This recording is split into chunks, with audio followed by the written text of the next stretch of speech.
আজকে আপনাদের সাথে শেয়ার করব ইন্টারনেটের মোস্ট ভাইরাল একটা প্রোডাক্ট, আর সেটা হলো কজিসেন্স সোপ। সো আমি কজিসেন্স সোপটা ইউজ করা স্টার্ট করি আর ভাবলাম আপনাদের সাথেও রিভিউটা শেয়ার করি।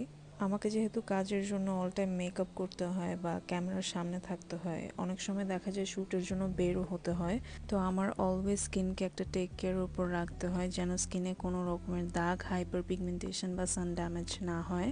এটা কিন্তু কোনো হোয়াইটেনিং প্রোডাক্ট না, এটা মেইনলি হচ্ছে যাদের সান ট্যানের প্রবলেম আছে, হাইপার পিগমেন্টেশনের প্রবলেম আছে বা ডার্ক স্পটসের প্রবলেম আছে। অনেক সময় দেখা যায় পিম্পল হওয়ার পর ডার্ক স্পটসগুলো থেকে যায়, বা যাদের বডিতে বলতে পারো ঘাড়ে যাদের কালো দাগ থাকে, বা হাতের কনুই বা হাঁটুতে অনেক রকমের ডার্কনেস চলে আসে, তাদের জন্য হচ্ছে এটা অনেক ভালো কাজ করে।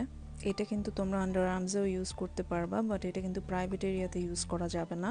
আর আরেকটা ব্যাপার হচ্ছে, একটা প্যাকেটে তোমরা 3টা সোপ পেয়ে যাচ্ছ, সো তোমরা ফেসে এবং বডিতে ইজিলি ইউজ করতে পারো। সো আমি তোমাদেরকে ইউজ করার প্রসেসটা একটু বলে নিই। তোমরা ফার্স্টে তোমাদের ফেসটাকে ভিজিয়ে নিবা, এরপর হচ্ছে সোপটা দিয়ে তোমরা ভালো করে তোমরা মাসাজ করবা, যেখানে তোমাদের পিগমেন্টেশন বা স্পটের প্রবলেম আছে ওখানে একটু ভালো করে মাসাজ করবা। দেন 2 মিনিটস রেখে দেন তোমরা ওয়াশ করে নেবা। সেম ওয়েতে হচ্ছে তোমরা বডিতেও এটা ইউজ করতে পারবা। আরেকটা ব্যাপার হচ্ছে, এটা কিন্তু এভরিডে ইউজ করা যাবে না, উইকলি 3 ডেজ তোমরা এটা ইউজ করতে পারো। আর যাদের সেন্সিটিভ স্কিন বা এক্সট্রিমলি ড্রাই স্কিন, তারা হচ্ছে প্যাচ টেস্ট করে ইউজ করবা। এটা ওয়াশ করে ফেলার পর কিন্তু একটা ভালো সানস্ক্রিন বা ময়শ্চারাইজিং ক্রিম লাগাতে হবে।